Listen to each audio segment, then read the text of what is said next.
se eu fosse dar um título ao meu sermão, um chamado a uma vida de intimidade com Deus. E o motivo disso, eu tenho meditado em algumas coisas, no devocional de hoje, é um fruto de um dilema que eu tenho carregado na minha vida, perguntas que eu tenho feito a mim mesmo, meditando na palavra de Deus, e isso me fez compartilhar com os irmãos esse devocional. Primeiramente, eu tenho me alegrado muito com a postura, com a forma que Deus tem conduzido a nossa igreja. Deus realmente tem nos abençoado com o ensino da palavra. Temos aí com o pastor Carlos a série em Tessalonicenses, né? Podemos estudar a carta, a epístola de Tessalonicenses de uma forma expositiva, tirando todas as dúvidas, trabalhando em cima do seu contexto. Tivemos também uma conferência abençoada, na qual eu particularmente gostei muito, fui ricamente abençoado, ensinado, uma conferência realmente muito instrutiva e abençoada para a nossa igreja. A nossa conferência de aniversário também acredito que vai ser uma bênção, pois eu conheço o professor Granconato, o pastor que vai trazer a palavra de Deus nessa conferência, então acredito que também vai ser uma noite bem abençoada. Eu tive o privilégio e a honra de ter cursado, ser aluno do Granconato, então eu conheço esse professor, eu sei que ele é uma bênção, realmente vai ser dias abençoados. Então Deus tem realmente abençoado a nossa igreja, e é um motivo de a gente pode se orgulhar, de uma certa forma, né, um orgulho santo, que Deus tem realmente abençoado a nossa igreja com o ensino, a palavra de Deus tem sido pregada de uma forma correta, uma doutrina sadia, Deus tem nos guardado, não só a nossa igreja, mas também algumas outras igrejas também Deus tem abençoado com a palavra de Deus. Muitos têm sido instruídos com a palavra de Deus e isso tem sido um privilégio. Não muitas igrejas, se nós formos analisar o nosso meio evangélico, infelizmente, muitas igrejas deixam a desejar. O desafio do cristão hoje, do crente fiel e verdadeiro, é evangelizar novamente aqueles que se dizem evangélicos, porque eles, infelizmente, não entenderam o evangélico. Também não vejo com os olhos que nós devemos zombar aqueles que não pensam igual a gente. Talvez essas pessoas não ouviram o evangelho da maneira que nós ouvimos. Então nós devemos clamar ao Senhor misericórdia e instruir eles, né? Paulo fez assim, a vida de Paulo fez assim. Se nós formos analisar, Paulo pregava nas sinagogas aos judeus. Os judeus conheciam muito bem, pelo menos o Antigo Testamento, o Velho Testamento. Então Paulo pregava o evangelho para eles, aos religiosos, né? Então eu acredito que esse tenha que ser o nosso propósito, a nossa postura também em relação a isso. Mas uma pergunta, o dilema da minha vida, que eu tenho me perguntado, o que nós temos feito com tudo isso que nós aprendemos? De que maneira isso tem sido prática na nossa vida? Nós temos sido alimentados pela verdade, mas por que nós, como cristãos, somos tão frios, tão indiferentes? Por que não temos mais o derramamento do Espírito Santo sobre os crentes para que possamos testemunhar de Cristo com poder e ousadia? Por que falta poder na igreja? Isso não é coisa de pentecostal. Isso é coisa da igreja primitiva, o Espírito Santo sendo derramado, trabalhando na vida dos crentes. Mas nós devemos nos corar de vergonha. Somos pessoas que somos instruídas com a palavra de Deus, a palavra de Deus sadia, mas pouco fazemos para o reino de Deus. Somos frios, indiferentes, egoístas, né? Hoje em dia existe aí uma dura acusação contra nós, pessoas contra nós, que nós estamos inseridos num gueto evangélico. Não importa o que aconteça na sociedade, mas o que importa é que aconteça aqui dentro da nossa igreja. Nós estamos trabalhando dentro do aquário, pescando dentro do aquário. Então isso é um dilema.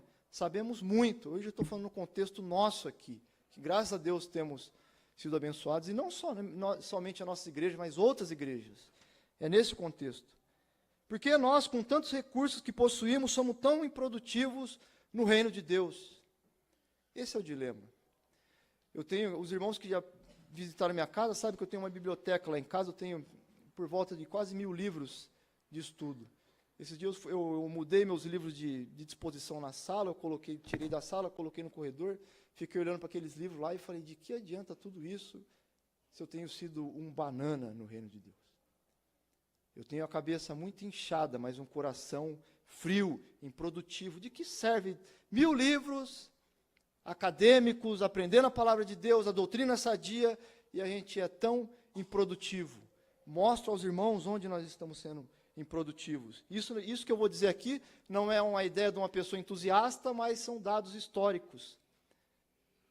Antigamente, as nossas igrejas pioneiras e missionárias possuíam menos recursos que nós. Incansavelmente, eles plantavam igrejas, construíam escolas, hospitais, orfanatos, editoras e agências missionárias.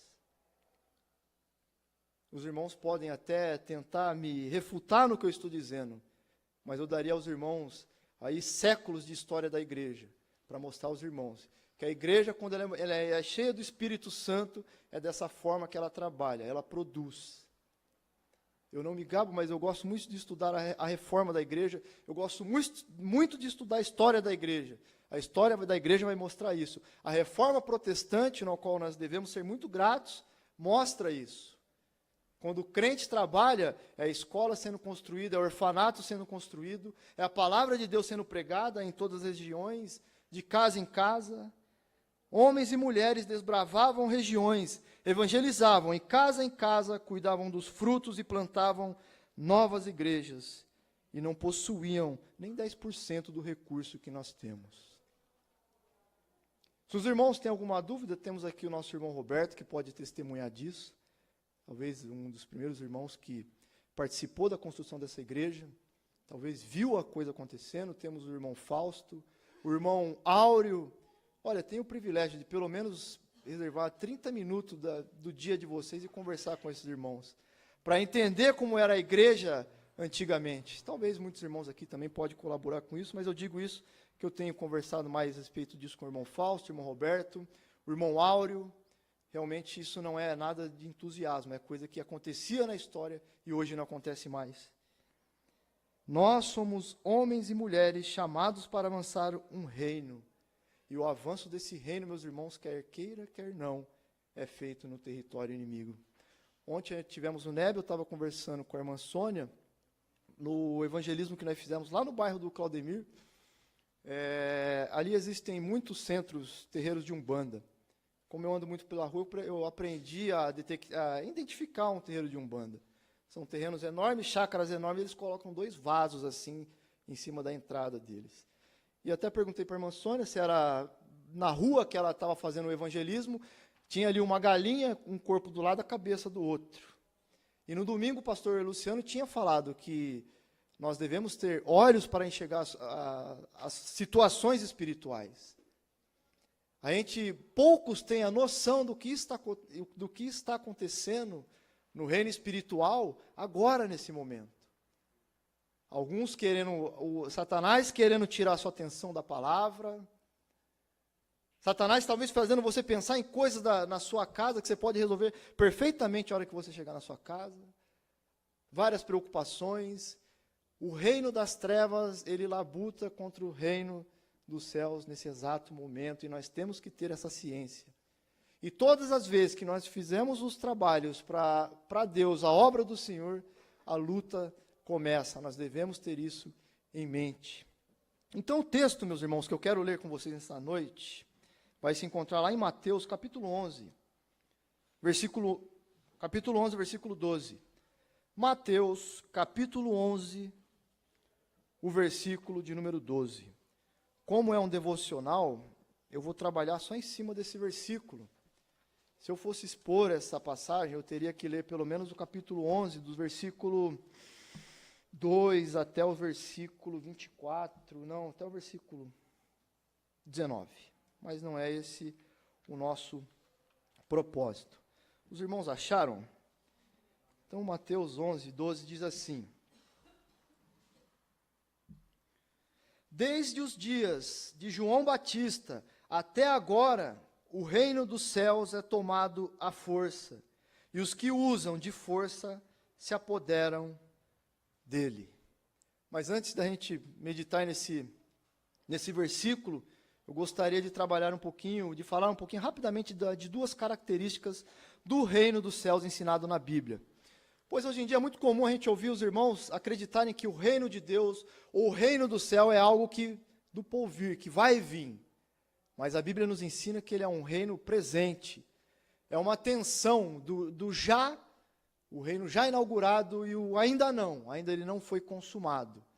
Então a gente tem essa ideia do reino de Deus. Então só para a gente fazer um pano de fundo desse versículo aqui, e a gente caminha, a gente medita nesse versículo aqui, e rapidamente faz algumas aplicações. O que seria o reino dos céus ou o reino de Deus? Olha, reino dos céus e reino de Deus, na verdade, é a mesma coisa, não existe diferença. Quando a gente vai ler a Bíblia, a gente tem que tomar muito cuidado, que é para nós nos atentarmos quem escreveu a Bíblia, por exemplo, Mateus, quem escreveu Mateus e para quem Mateus escreveu. Então, no caso, Mateus, o reino dos céus, vai ser encontrado em Mateus, pelo menos 33 vezes Mateus vai dizer isso aí. Mas Mateus, ele escreve para um povo judeu, para o povo judeu. E o povo judeu, ele tem toda uma cautela para falar Deus. Eles não falam Deus. Yahvé, Jeová, o povo judeu não fala, porque eles acreditam que isso é uma blasfêmia. É um respeito e reverência pela palavra de Deus. Então Mateus falou, eu vou escrever pelo menos o reino dos céus, para não fazer esses irmãos pecarem, e eu também não ter problemas em escrever dessa maneira. Então, quando a gente ouvir reino dos céus, reino de Deus, é tudo a mesma coisa. Infelizmente, tem gente que diz que reino dos céus é quando a gente for arrebatado, e reino de Deus é o que está acontecendo agora. Não, é tudo a mesma coisa, não existe diferença entre essas palavras. Então, o que seria esse reino? Olha, resumidamente falando, é o domínio de Deus e a sua vontade sendo exercida na terra. É a oposição direta ao reino de Satanás e seus emissores. Porém, meus irmãos, a Bíblia diz claramente que essa guerra entre o reino de Deus e o reino das trevas é uma guerra vencida por Cristo. Não existe que nem a gente vê as pessoas ilustrarem, Jesus com uma queda de braço com Satanás. Essa guerra já foi vencida por Cristo. Então, essa ideia não bate. Realmente, essa luta é nossa. A luta contra o reino das trevas hoje é nossa. Nós devemos lutar contra as potestades, contra a nossa carne, contra o pecado, contra o mundanismo. Essa guerra é nossa, porém já vencida por Cristo. Então, o primeiro aspecto do reino é um reino futuro. O reino, quando a gente tem essa ideia de reino de Deus, no aspecto de reino futuro, a gente quer dizer que a Bíblia nos diz que o aspecto futuro do reino, vai dizer, numa certa forma, que esse reino ele virá e trará a destruição total e final do diabo e dos seus anjos. Então, quando a gente vê na Bíblia isso escrito, a destruição do diabo, do mal e de Satanás, esse sim a gente vai entender que é um reino por vir, a era vindoura. Segundo, o reino é futuro quando a Bíblia nos diz que formará uma sociedade remida que não se mistura com o mal. Quando a gente vê na Bíblia, por exemplo, no fim de Apocalipse, nós temos que entender que sim, isso aí é uma era vindoura, quando não haverá mais pecado, quando não haverá mais dor, quando não haverá mais morte. Então, nesse sentido, o reino é futuro. E quando diz também que esse reino trará comunhão perfeita com Deus no banquete messiânico. Quando nós assentarmos com as bodas do Cordeiro, estaremos arrebatados, e aí sim, isso assim é uma era vindoura, é algo que vai vir, um reino vindouro. Então, nesse sentido, nesses 3 exemplos aqui, eu poderia citar mais alguns exemplos, o reino é futuro. Quando ele vê lá na frente algumas coisas que irão acontecer, que não aconteceram agora. Porém, esse reino também, ele tem um aspecto de presente. O reino tem um aspecto presente, primeiro porque Jesus considerou seu ministério um cumprimento das Escrituras. Por exemplo, meus irmãos, quando Jesus, na sinagoga, leu a profecia messiânica de Isaías 61, 1 ao 2. Quem quiser me acompanhar rapidamente, Lucas capítulo 4, os versículos de 17 ao 21. Lucas capítulo 4, 17 a 21, Jesus leu Isaías 61, 1 e 2. Então, Jesus entendia que a sua vinda nesse mundo era um cumprimento de profecias. E diz assim a palavra do Senhor, em Lucas, capítulo 4, versículo 17 ao 21. Foi-lhe entregue o livro do profeta Isaías. Abriu-o e encontrou o lugar onde está escrito: o Espírito do Senhor está sobre mim, porque Ele me ungiu para pregar as boas novas aos pobres. Ele me enviou para proclamar a liberdade aos presos e a recuperação de vista aos cegos, para alimentar os oprimidos e proclamar o ano da graça do Senhor. Então Jesus viu isso aí nitidamente acontecendo na vida dele. Também em versículo 20 continua: então ele fechou o livro, devolveu ao assistente e assentou-se. Na sinagoga todos tinham os olhos fitos nele, e ele começou a dizer-lhes certas palavras: hoje se cumpriu as escrituras que vocês acabaram de ouvir. Então é nesse sentido que o reino já chegou, quando Jesus vem ao mundo e as profecias começam a se cumprir. Outra passagem também foi quando João Batista, em dúvida, enviou seus discípulos para perguntar a Jesus se ele realmente era aquele que haveria de vir. No próprio contexto do nosso texto, versículo capítulo 11, vai estar essas palavras aqui, que do João Batista, a princípio, duvida de que Jesus era realmente o Messias. Então ele manda seus discípulos perguntar: olha, você realmente é aquele que haveria de vir? Então Jesus responde citando Isaías 35, versículo 5 ao 6. E lá em Mateus, capítulo 11, versículo 4 ao 5, Jesus disse assim, e Jesus respondeu aos discípulos de João: voltem e anunciem a João o que vocês estão ouvindo e vendo. Os cegos veem, os mancos andam, os leprosos são purificados e os surdos ouvem. Os mortos são ressuscitados e as boas novas são pregadas aos pobres. Feliz é aquele que não se escandaliza por minha causa. Então é dessa maneira que Jesus mostra nitidamente que a vinda dele é o cumprimento das Sagradas Escrituras, mas também tem um pano de fundo aqui que eu acho interessante.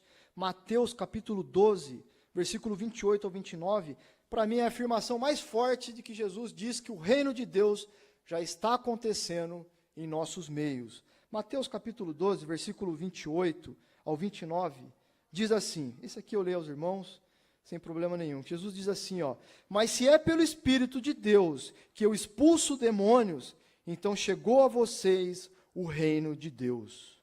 Ou, como alguém pode entrar na casa do homem forte e levar dali seus bens, sem antes amarrá-lo? Só então poderá roubar a casa deles. Jesus diz, o reino chegou. Na afirmação, na resposta que ele deu a João Batista, ele diz, o reino é chegado. Então são dessas duas formas que nós temos que entender que o reino já existe, o reino de Deus já existe, já está entre nós, mas também existe algo ainda a acontecer, que seria o aspecto futuro desse reino. Então, sendo assim, meus irmãos, o que fez o reino presente foi o real poder de Deus atacando o domínio de Satanás e libertando os homens do poder do mal. Jesus via isso, a sua vitória, em cada ato de exorcismo. Em cada ato de exorcismo que ele fazia, ele enxergava a sua vitória sobre Satanás. Então é aqui que eu vou entrar no nosso versículo e com esse pano de fundo. O reino já existe. Nós somos cidadãos do reino de Deus. E sendo cidadãos do reino de Deus, devemos agir como cidadãos do reino de Deus. Como a gente pode ser tão frio? Como a gente pode ser tão indiferente? Se Jesus fazia todas essas coisas, seus discípulos faziam todas essas coisas, pregavam a palavra, as pessoas se convertiam, por que nós somos tão frouxos assim, tão frios assim? Com a cabeça tão inchada de doutrina e de tão pouca vida prática. Mas o que significa esses versículos que nós acabamos de ler? Mateus 11, 12. Eu repito e eu explico aos irmãos. Desde os dias de João Batista até agora, o reino dos céus é tomado pela força. O que significa isso? Que o reino dos céus é tomado pela força. Significa, meus irmãos, que o reino vem com santo poder e energia magnificente que faz recuar as fronteiras das trevas. Isso é especialmente manifestado pelos milagres de Jesus e ligado à resposta de Jesus a João Batista. Jesus pode curar hoje? Pode. Nós aqui acreditamos, temos a doutrina que nós acreditamos que alguns dons cessaram, né? Então, irmãos com dons de cura, aí nós acreditamos que não existe. Mas por que não podemos ser fervorosos na pregação do Evangelho? Rogar ao Senhor o Espírito Santo sobre a nossa vida para que nós possamos ser audaciosos. Toda vez que Jesus não é pregado nos púlpitos, o diabo zomba da gente. Toda vez que uma igreja ela é cheia de doutrina, mas é pobre em prática, essa igreja ela não faz nem cócegas no reino das trevas. E esse é o meu temor. Nós sabemos muito, nós somos cheios de doutrina, sadia, mas pouco fazemos. Onde estão as almas se rendendo aos pés do Senhor? Onde estão as noites de vigílias, que nós podemos passar as madrugadas inteiras orando? Eu acredito que nas pregações de domingo à noite, almas nunca vão se render para Cristo, enquanto os pregadores passarem o domingo inteiro, à tarde, na carnalidade, vendo jogo, enquanto a igreja ela passar se entretendo no domingo à tarde e querendo salvar almas no domingo à noite. Isso nunca vai acontecer. Deus nem ao menos vai aceitar o culto de tais pessoas. Isso é uma zombaria a Deus. A pessoa fica o domingo à tarde inteiro na televisão, na carnalidade, no entretenimento e quer cultuar a Deus à noite. É esse motivo que nós somos tão sem poder. É tão irrelevante a nossa pregação, a nossa vida, que não serve para nada. Mas o texto diz isso, que nós devemos tomar o reino de Deus pela força. Naquela época, o poder de Deus estava operando poderosamente entre os homens. Mas por que esse poder não opera mais em nosso meio? Olha, eu vou passar já para a aplicação prática, porque meu tempo já está se esgotando. Olha, a aplicação prática desse versículo, meus irmãos, é que Deus exige de nós uma reação igualmente poderosa. De que maneira nós vamos tomar o reino de Deus à força? Negando a nós mesmos, tomando a nossa cruz, orando, abandonando os prazeres, os deleites do mundo, da carne. E um pouquinho mais para frente aqui eu vou citar alguns versículos que vai deixar isso claro. Não é eu que estou sendo duro demais, mas é a Bíblia que exige dos cidadãos do seu reino uma postura semelhante à que Cristo teve, a que seus discípulos teve. O avanço do reino de Deus, meus irmãos, requer de nossa parte uma atitude radical e violenta contra o mundanismo e contra o pecado. Jesus, meus irmãos, descreveu essa reação, pelo menos eu vou citar aqui 3 exemplos. Se os irmãos quiserem anotar, anota, mas esse eu vou fazer questão de ler.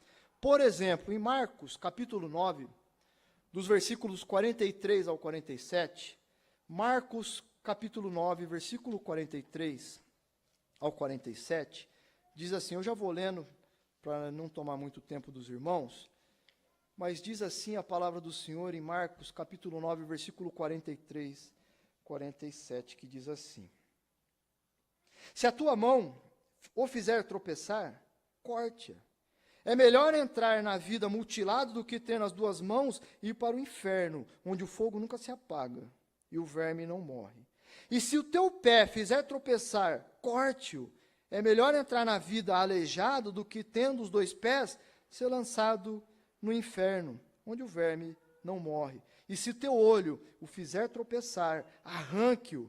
É melhor entrar no reino de Deus com um só olho do que, tendo os 2 olhos, ser lançados no inferno. Isso é ser radical. Não é ideia minha, é o que Jesus falou. O que te faz pecar? O que te faz desviar dos caminhos do Senhor? Corte, se afaste, arranque. Então Jesus foi bem enfático, ele falou, se seu membro faz isso com você, corte. Para mostrar que devemos ser extremamente radicais com o pecado e com o mundanismo. Lucas capítulo 14, versículo 26, diz assim também, Lucas 14, 26, diz assim a palavra do Senhor, esse aqui também eu acho bem forte, incisivo, se alguém vem a mim e ama seu pai, sua mãe, sua mulher, seus filhos, seus irmãos e irmãs, até a própria vida, mais do que a mim, não pode ser o meu discípulo. Você ama a sua vida mais do que a Cristo? Você ama seus familiares mais do que a Cristo? Cristo fala, você não pode ser o meu discípulo. É a Bíblia falando. Não tem como a gente negar, não tem como fazermos, rodeios para falar, mas não era bem assim, não era bem assado, porque é assim. Jesus exige de nós uma postura radical. E por nós não sermos radicais, é que infelizmente, nós somos frios, indiferentes, e o reino de Deus, olha, acredite, está minguando. E eu temo nós sermos uma chacota para o reino das trevas. Mateus capítulo 10, versículo 34, diz assim também, Mateus 10, 34, diz assim, não pensem que vim trazer a paz à terra, não vim trazer a paz, mas a espada. O reino de Deus, para nós crentes, não é um reino 100% paz. Tem que existir guerra contra o pecado. Guerra não contra o sangue, como a Bíblia nos ensina, contra a carne, mas contra nós mesmos, porque o nosso maior inimigo somos nós mesmos, o meu maior inimigo chama Ricardo, e o meu maior traidor, ele bate aqui do lado esquerdo do meu peito. Esse, meus irmãos, são atos de violências exigidos daqueles que hão de entrar no reino de Deus. Devemos declarar guerra contra o pecado. Eu assisti uma entrevista, esses dias, há pouco tempo atrás, o pastor Hernandes Dias Lopes, ele estava aqui em Campinas, ele pregou na igreja presbiteriana ali de Barão Geraldo. Eu tive a oportunidade de ver ele dando uma entrevista. Os irmãos não sabem, na Coreia do Sul, estava havendo o que a gente pode dizer que é um avivamento. Não sei a proporção do avivamento, mas está existindo sim um avivamento na Coreia do Sul. Muitas pessoas estão sendo convertidas. A porcentagem que o pastor Hernandes Dias Lopes, ele foi visitar as igrejas lá na Coreia do Sul, a porcentagem que ele trouxe, olha, excede muito de cristãos de que nós temos aqui no Brasil. Realmente Deus tem trabalhado na Coreia do Norte. E o pastor Hernandes Dias Lopes perguntou assim aos pastores da Coreia do Sul, qual é o segredo? Ele quer saber também, por que a Coreia do Norte está se convertendo, as pessoas estão se convertendo e se vindo a Cristo. Qual é o segredo? Oração. Abnegação. Esse é o segredo. E esse pastor coreano, ele disse assim, na América vocês têm costume de levantar cedo para ganhar dinheiro. Aqui na Coreia nós temos o costume de levantar de madrugada para orar. Porque Deus aqui na Coreia é prioridade, diferente de vocês na América. Olhem no YouTube, digite lá, pastor Hernandes Dias Lopes, avivamento na Coreia do Sul. Vocês vão ver os dados que ele deu. E esse pastor continuou. As reuniões, os cultos lá na Coreia do Sul são domingo de manhã.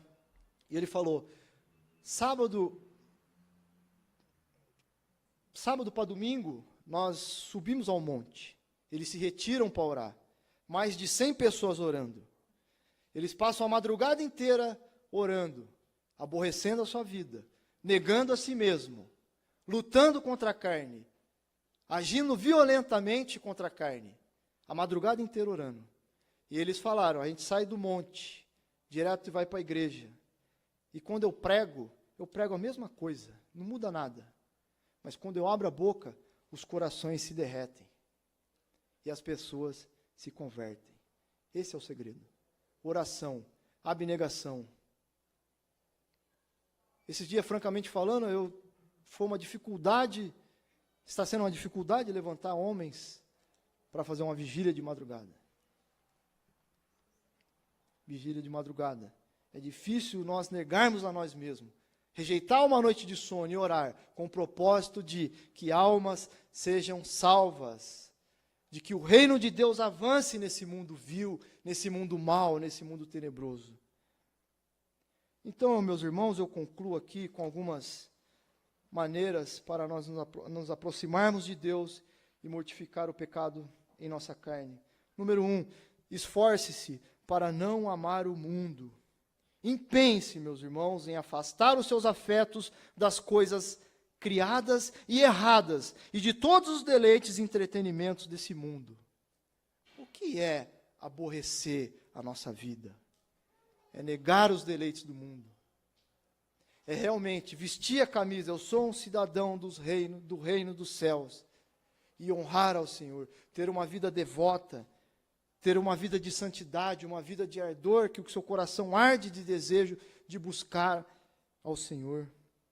Medite profundamente no seu coração e sobre as vaidades dos prazeres desse mundo. Medite, meus irmãos, sobre o que existe no seu coração. 2, vigie constantemente a si mesmo. Tenha sempre em mente que o seu maior inimigo é você mesmo e o grande traidor mora do lado esquerdo do seu peito.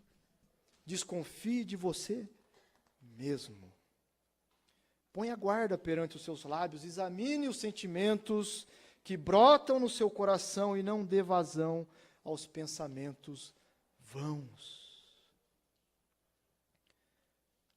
O maior desafio dos crentes hoje é quando a gente não está fazendo nada. Quando Jesus, quando o Espírito Santo te acorda de madrugada, muitas das vezes as pessoas ou vai para o computador, ou vai para a televisão, vai ver um filme, o Espírito Santo te acordou para você orar. O Espírito Santo te despertou para você ler a Bíblia, para você se consagrar a Ele. Meus irmãos, não brinque com o pecado, não tire o diabo para dançar, pois no final ele vai destruir você e todos aqueles ao seu redor. Não brinque, não subestime o diabo. Eu gosto também, eu olho muito que os irmãos falam, que os irmãos postam. Eu gostei muito do que a Glaís postou esses dias no status dela, que o nosso coração ele é tão tinhoso que muitas das vezes nós nos orgulhamos da nossa santidade. Nós sentimos orgulho, não, eu sou assim, eu sou assado. Isso é um orgulho, o diabo já te raptou. E você já pecou no seu coração, porque você teve orgulho daquilo que não é de você, mas foi dado a você. Você não merecia isso, mas Deus deu para você. Então por que você se orgulha disso? Considere os males do pecado. Um dos males do pecado é que irritamos e ofendemos o ser infinito de quem necessitamos. Devemos considerar a brevidade e a incerteza das nossas vidas.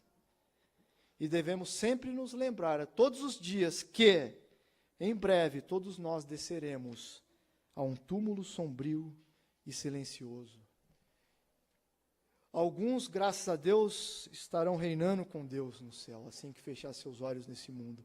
Mas, infelizmente, outros vão conhecer o inferno, a tristeza, a miséria eterna. E a gente sabe, é bíblico, muitos dos que estão dentro da igreja hoje, infelizmente, quando fechar os olhos aqui e abrir os seus olhos na eternidade, não vão contemplar Cristo. A árvore ela é conhecida pelos seus frutos. Quais são os frutos que nós estamos dando? Uma vida de santidade, uma vida de oração, uma vida de meditação. É difícil? Lógico que é.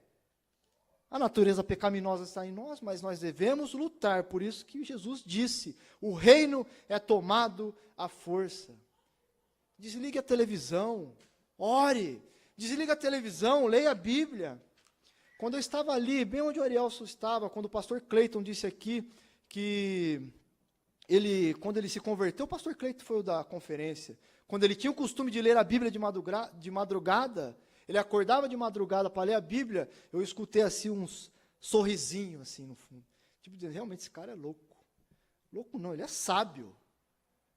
Ele é fiel. E eu acredito que essa é a nossa postura. E encerro, meus irmãos, coloque os seus olhos e seus corações nas coisas lá do alto, pois um coração no céu é o melhor antídoto contra as tentações. Se sua mente estiver ocupada com as coisas do céu, com as coisas celestiais, dificilmente o diabo vai acertar um dardo em você. Essa é a verdade. Lutemos, meus irmãos, por uma vida mais santa, por um coração mais puro, para que possamos avançar o reino de Deus. Não vamos fazer da igreja uma comunidade terapêutica. mas um estandarte que faz tremer homens e demônios. A única mensagem que salva as pessoas não é a psicologia, não é a filosofia, é a mensagem da cruz do Calvário. E para nós pregarmos essa mensagem, nós devemos estar revestidos do Espírito Santo, cheio do poder de Deus, para que as pessoas tenham seus corações derretidos e se convertam. Muito será cobrado de nós, porque nós temos a doutrina sadia, mas a nossa vida prática, infelizmente, deixa a desejar. Eu começo por mim. Quando eu vi aquele monte de livro que eu tenho, mais de 1000 livros na minha estante, eu falei, eu não quero ser um banana, que é isso que eu sou, um banana. Muito conhecimento e pouca vida prática. Pouca vida prática. Que Deus tenha misericórdia da minha vida. Que Deus, em sua infinita graça, restaure a nossa geração. Eu encerro aqui, meus irmãos, e eu peço que os irmãos não se sintam constrangidos com o que eu disse, com o que foi pregado aqui, mas do fundo do meu coração, como eu disse aqui, o que eu fiz hoje é um chamado a uma vida de santidade, um chamado a uma vida de intimidade com Deus. Isso é benefício para nós mesmos. Buscar primeiro o reino de Deus e todas as outras coisas vos serão acrescentadas. Eu quero ouvir um testemunho de um irmão aqui, que lhe falta alguma coisa, em que Deus não respondeu às vossas orações. Não existe. Porque sabemos que existem irmãos aqui fiéis, irmãos que labutam, mas eu acredito que dá para melhorar. Dá para essa igreja aqui fazer tremer o reino das trevas, em reuniões de oração, em busca de santidade, exortando aos irmãos a se livrarem de todo mundanismo e de todo entretenimento que o mundo põe nos nossos ouvidos, na nossa cabeça. O mundo tem falado mais alto do que a igreja. Infelizmente, nós temos dado mais ouvido às coisas do mundo, aos seus entretenimentos, às suas sugestões, do que a própria Bíblia.